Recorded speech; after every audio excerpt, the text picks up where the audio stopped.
ನಾನು doctor M Venkatesh ಅಂತ DVS ಕಲಾ ವಿಜ್ಞಾನ ಮತ್ತು ವಾಣಿಜ್ಯ ಕಾಲೇಜಿನ ಪ್ರಾಂಶುಪಾಲ ಮತ್ತು ಅರ್ಥಶಾಸ್ತ್ರದ ಪ್ರಾಧ್ಯಾಪಕನಾಗಿ ಇಲ್ಲಿ ಸೇವೆ ಸಲ್ಲಿಸ್ತಾ ಇದ್ದೇನೆ. ಬಹಳ ಮುಖ್ಯವಾಗಿ ಇವತ್ತು ನಮ್ಮ ದೇಶದ ಅರ್ಥ ಮಂತ್ರಿಗಳಾದ ಶ್ರೀಮತಿ ನಿರ್ಮಲಾ ಸೀತಾರಾಮನ್ ಅವರು ಮಂಡಿಸಿರ್ತಕ್ಕಂತಹ ಬಜೆಟ್ ಅತ್ಯಂತ ವಿಶಿಷ್ಟವಾದದ್ದು ಮತ್ತು ವಿಶೇಷವಾದದ್ದು. ಏಕೆಂದರೆ ಸ್ವಲ್ಪ ಮಟ್ಟಿಗಾದರೂ ಕೂಡ ಈ ತೆರಿಗೆಯ ಸುಧಾರಣೆಗಳನ್ನು ಮಾಡಿದ್ದಾರೆ. ಸುಮಾರು 8 ರಿಂದ 12 ಲಕ್ಷದ ತನಕ ಇರ್ತಕ್ಕಂಥ ವರಮಾನದವರಿಗೆ ಈ ತೆರಿಗೆಯಿಂದ ರಿಲೀಫ್ ಸಿಕ್ಕಿದೆ. ಬಹಳ ಮುಖ್ಯವಾಗಿ ಇವರು ಮಾಡಿರ್ತಕ್ಕಂತಹ ಒಂದು ವ್ಯವಸ್ಥೆಗಳಲ್ಲಿ ಕೃಷಿ, ಆರೋಗ್ಯ ಮತ್ತು ಶಿಕ್ಷಣದ ಬಗ್ಗೆ ಹೆಚ್ಚಿನ ಒಂದು ಇನ್ವೆಸ್ಟ್ಮೆಂಟ್ ಮಾಡ್ತಾ ಇರೋದು ಗೊತ್ತಾಗ್ತದೆ. ಮತ್ತು ಇನ್ಫ್ರಾಸ್ಟ್ರಕ್ಚರ್ ಬಗ್ಗೆ, ನೀರಾವರಿ ಬಗ್ಗೆ ಕೂಡ ಹೆಚ್ಚಿನ ಒಂದು ಹೂಡಿಕೆಯನ್ನು ಮಾಡಿರ್ತಕ್ಕಂಥದ್ದು ಕೂಡ ವಿಶೇಷ ಅಂತ ನಮಗೆ ಅನ್ನಿಸ್ತಾ ಇದೆ.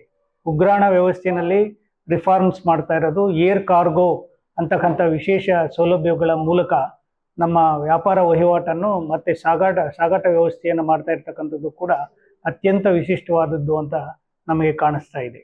ಮತ್ತು ಎಕ್ಸ್ಪೋರ್ಟ್ ಪ್ರಮೋಷನ್ಗೆ ಹೆಚ್ಚಿನ ಒಂದು ಅವಕಾಶ ಮಾಡಿಕೊಟ್ಟಿದ್ದಾರೆ ಮತ್ತು ಅದಕ್ಕೂ ಕೂಡ ಹೆಚ್ಚಿನ ಒಂದು ನೆರವನ್ನು ಕೂಡ ಕೊಡ್ತಾ ಇದ್ದಾರೆ. ಭಾಳ ಮುಖ್ಯವಾಗಿ ನಮಗೆ ಆಗಿರ್ತಕ್ಕಂಥ ನಿರಾಸೆ ಏನಪ್ಪ ಅಂದರೆ 24% ಸಾಲ ಮಾಡ್ತಾರೆ.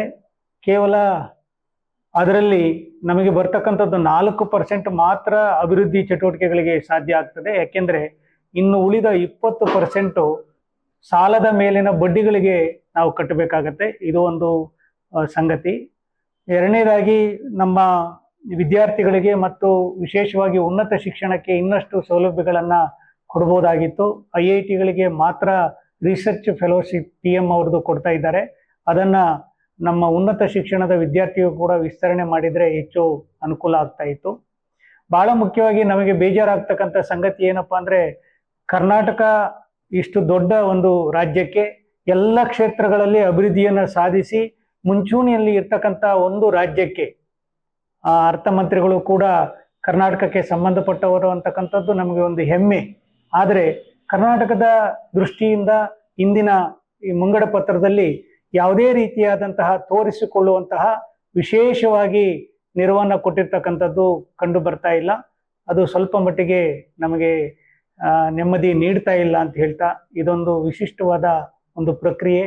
ಈ ಬಜೆಟ್ಟು ನಮ್ಮ ದೇಶ ಮತ್ತು ರಾಜ್ಯದ ಎಲ್ಲ ಜನತೆಗೆ ಹೆಚ್ಚಿನ ಒಂದು ಅನುಕೂಲಗಳನ್ನು ಮಾಡಿಕೊಡಲಿದೆ ಅಂತ ಹೇಳ್ತಾ ನನ್ನ ಮಾತು ಮುಗಿಸ್ತೇನೆ. ನಮಸ್ಕಾರ.